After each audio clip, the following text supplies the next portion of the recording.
বিয়ানীবাজারে জুলাই আন্দোলনের শহীদ সাংবাদিক এটিএম তুরাব, ময়নুল হক ও তারেক আহমদের কবর জিয়ারত করে ফুল দিয়ে শ্রদ্ধা জানিয়েছে উপজেলা প্রশাসন ও থানা প্রশাসন।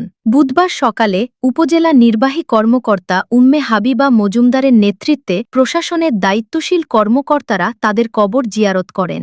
এ সময় শহীদদের কবরে ফুলেল শ্রদ্ধা নিবেদনের পর তাদের আত্মার মাগফিরাত কামনা করে বিশেষ মোনাজাত অনুষ্ঠিত হয়। কবর জিয়ারত ও শ্রদ্ধা নিবেদনকালে উপস্থিত ছিলেন উপজেলা মৎস্য কর্মকর্তা ইশতিয়াক আহমেদ, বিয়ানীবাজার থানার ওসি আবু জাফর, উপজেলা বিএনপির সভাপতি অ্যাডভোকেট আহমদ রেজা, ভারপ্রাপ্ত সাধারণ সম্পাদক গিয়াস উদ্দিন, পল্লী বিদ্যুতের ডিজিএম পার্থ চক্রবর্তী, উপজেলা সমাজসেবা কর্মকর্তা অনুজ চক্রবর্তী, জনস্বাস্থ্য উপপ্রকৌশলী সুজন মিয়া, থানার second officer Gopesh Das, Beanibazar press ক্লাবের দপ্তর সম্পাদক আহমদ রেজা চৌধুরী সহ প্রশাসন, রাজনৈতিক, সামাজিক ও সাংবাদিক মহলের প্রতিনিধিরা। এ সময় উপস্থিত বক্তারা শহীদদের স্মৃতির প্রতি গভীর শ্রদ্ধা জানিয়ে বলেন, জুলাই আন্দোলনের আত্মোৎসর্গকারী এই ব্যক্তিবর্গ ও সাংবাদিকের অবদান জাতি চিরদিন শ্রদ্ধার সঙ্গে স্মরণ করবে।